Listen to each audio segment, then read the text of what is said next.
The dividing line for Southern Baptists. The Great Southern Baptist Convention of today is defined by the historic doctrinal struggle in the 1970s and 80s known as the conservative resurgence. Back then, theological liberalism had crept into the entities of the SBC, compromising biblical authority and threatening our gospel witness. In one of the great stories of theological recovery in all of church history, normal Southern Baptists fought to restore convictional integrity to our convention life. Today, we are benefiting from the work of that faithful generation. It is our knowledge of and respect for that significant time in our convention history that has led some to misdiagnose certain difficulties we are facing in convention life today. As we've sought to understand and talk about those difficulties, many assume the line dividing us is one of theological conviction, just as it was in the conservative resurgence. When the line of division is theological conviction, the opposing sides will be liberals and conservatives. Division, along those lines, makes one side eager to cast themselves as the conservatives, seeking to preserve faithfulness, with liberals on the other side diluting our theological fidelity. This line of division places the purported liberals on the defensive, and is why it's common for people to assure Southern Baptists that they really are conservatives. Parallels certainly exist between the conservative resurgence and our contemporary struggle. But in my view, it is wrong and unhelpful to identify the line of division between Southern Baptists as one of theological conviction. I don't doubt that there are some theological liberals skulking around in search of influence. There always are. But theological liberalism is not the fundamental problem Southern Baptists are facing these days. The line dividing Southern Baptists for the last several years is not conviction, but judgment. We are split, it seems to me, not along lines of theological principle, but on matters of prudence. Let me explain. One of the massive sources of disagreement over the last several years has been female pastors. Because of the clear biblical teaching forbidding women to occupy the pastoral role, this issue is the main one where issues of theological conviction are center stage. Honesty on this issue requires us to say that there are some theological liberals among us. But even on this issue of clear biblical teaching, the main dividing line between Southern Baptists is not conviction. Our disagreements on women pastors have not mostly been about whether our convention should endorse the practice, but rather how we can arrange our convention documents and meetings to address the existence of female pastors when they arise. The disagreement has been whether the SBC should adopt a bylaw amendment which would instruct convention committees to remove cooperating churches with female pastors, or whether the SBC should have a floor vote to remove every single church who is guilty of the practice. During the course of the debate, each and every vote on this issue has favored the biblical teaching reserving the office of pastor for qualified men. It has not even been close. Also, when you listen to the outspoken leaders who've opposed bylaw amendments in favor of individual floor votes, they've been at pains to make clear that they are conservative complementarians who simply believe a bylaw amendment is an ineffective way to handle the matter. Southern Baptists ought to take these people at their word. When we do, we will correctly identify our disagreement not as one of conviction, but as one of judgment. This will lead to much more fruitful conversations and solutions. Instead of asking who the real conservatives are, we will ask, over time, whose judgment has proven to be characterized by more wisdom. When we ask that question, any fair person will have to admit that the opposition to bylaw amendments has not proven to be a wise course for Southern Baptists. Those who've urged us down this unwise course have only been effective in keeping the issue active for years longer than was necessary. Southern Baptists are realizing this and understanding that we simply cannot afford to carry on this conversation at every convention indefinitely. It's not liberalism, but a lack of wisdom to suggest that Southern Baptists should keep talking about this from now on.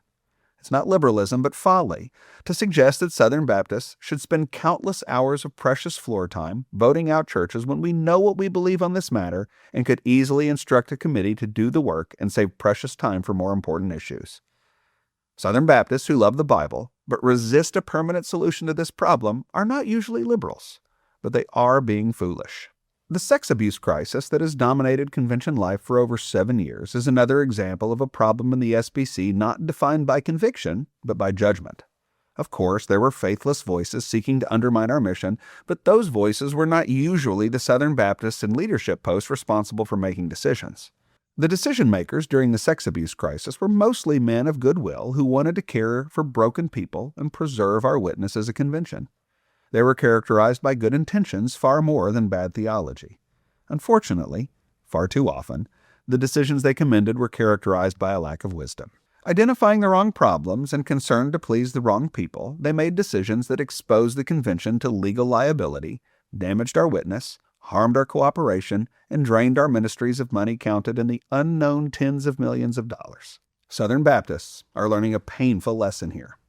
I'm making clear that the line dividing Southern Baptists is mostly the one between wisdom and folly, not mostly the one between conservatism and liberalism.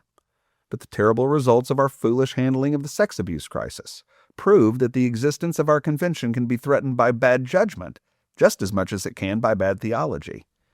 When foolish decisions lead to convention-wide losses of confidence, a decrease in cooperation, millions of dollars diverted from Great Commission causes, and serious legal jeopardy, it doesn't help to boast about our conservative theology. Southern Baptists have learned the hard way that foolishness can be just as risky as faithlessness. Another disagreement that Southern Baptists have been having lately is the one over financial transparency. Honestly, this is the one that has held the least significance for me. That's not because I don't care about financial transparency or denominational accountability. I care about both. I also know that transparency is less important than trust. If you could have only transparency or trust, you would choose trust every time. If you trust your spouse, you can afford to be ignorant of what they're doing when you're not looking. On the other hand, if you cannot trust your spouse, then a transparent accounting of all the information that makes them untrustworthy will make things worse, not better. The cold, hard fact is that if Southern Baptists have a trust issue, then no amount of financial disclosures is going to restore it. That's where this issue becomes one of judgment, not conviction. Every leader in the SBC must know that the most important commodity in spiritual leadership is trust. Once confidence begins to erode, you must fix it or suffer the consequences.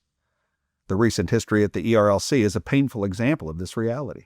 For years, ERLC leadership tried hard to convince a skeptical convention that they were truly faithful after their reservoir of trust had already run dry. Leadership stands or falls on trust. Our convention will stand or fall on trust. Leaders who wish to keep their jobs need to realize that trust is mostly their responsibility, and they must find a way to get it. A failure to understand this does not make you a liberal. It does make you unwise. If the problem in our convention is theological liberalism, then the solution is found in Jude 1:3, which urges Christians to contend for the faith that was once for all delivered to the saints. If the problem in our convention is foolishness, then the solution is found in Proverbs 4:5, which says, "Get wisdom, get insight." Colossians 2:3 proclaims that in Christ are hidden all the treasures of wisdom and knowledge. When we come to Christ by faith, it's a guarantee that we will grow in wisdom. Southern Baptists have been growing. It is possible for us to grow even more in 2026.